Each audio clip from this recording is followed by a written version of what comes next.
You know, we had the lowest death rate in the Western world, the highest level of vaccinations. The solidarity of Canadians was incredible. And yet the absolute failure and the exploitation of fear by members in this House, by the Leader of the Opposition who said they wanted to exploit this, by the failure of the Prime Minister to stand up and show vision, by the failure of police to defend people in the streets.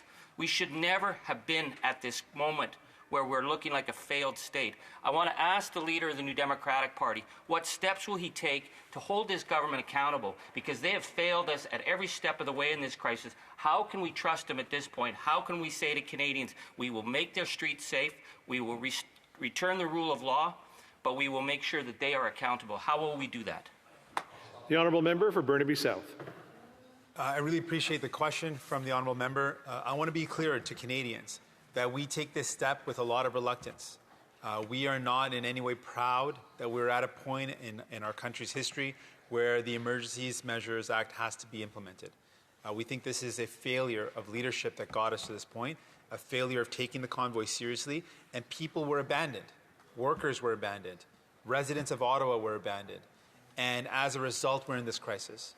So we are going to support this measure, but we're going to do so with a lot of vigilance. We're going to pay close attention to this implementation of the Emergency Measures Act, and we are prepared to withdraw our support at any moment that it becomes clear that there's an abuse of power.